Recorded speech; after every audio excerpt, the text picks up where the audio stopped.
আজি গৃহরে মুলতবী প্রস্তাব ধানর অভাবী বিক্রি এবং কটনি ছটনি বাবদরে যে মুলতবী প্রস্তাব কংগ্রেস দল তরফ আগত করা যাইতিলা এথিরে গৃহরে উদ্বেগ প্রকাশ পাইলা। মান্যবর মন্ত্রী বিভিন্ন जिला परिदर्शन कर सारा पर मिलर मानकर अहेतुक धान मूल्य वृद्धि बा कटनी छटनी जो व्यवस्था सृष्टि है से बाबद आज गृह आलोचना होती।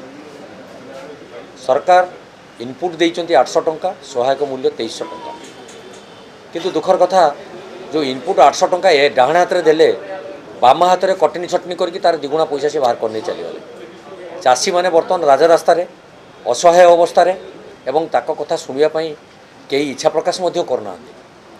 तेणु आम सरकार को आज सचेतन करूँ वार्ता देचु जे खूब शीघ्र ये अव्यवस्था सृष्टि करा जाइछि मिलर मान पाखक चाषी मैंने सीधा सड़क धान नहीं गले 12% रु 14% पर्यंत धान कटनी छटनी व्यवस्था सृष्टि कराई।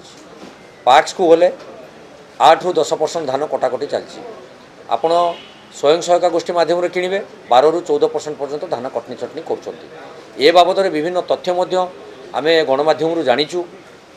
आमर अतीत भद्रकर माननीय जिलापाल छद्मवेशर जा गोटे दुटी पार्क्स पहुँची से सत्य तथ्य जापारे और से भी दृढ़ कार्यानुष्ठान विरुद्ध नि मान्यवर मंत्री जो जिला परिदर्शन कर भी देखिए। नुआपड़ा जिले में आप देखो विशेषकर जड़े अतिरिक्त जोगाण निरीक्षक को से 3 किलोमीटर बाट चाषी चले चले आनिले। तेणु ये अनुमेय होची जे सरकार जोटा कहते हैं कार्य करूना। एफएक्यू मान निर्धारण करवा गोटे गला बाटर गोटे सूचना नुहे तो डाण हाथ में बाँ हाथ में पैसाटा को आदाय करवा ये गोटे अव्यवस्था नुहे तो यहाँ गोटे प्रश्नवाची सृष्टि कर। तेणु से बाबद आज मुलतवी प्रस्ताव दि जाइए। आम सरकार को निवेदन करूँ खूब शीघ्र चाषी मान दुख बुझंतु एवं ये कटनी छटनी दूरे रखी धान किणवार व्यवस्था सुचारू रूपे तुलांतु।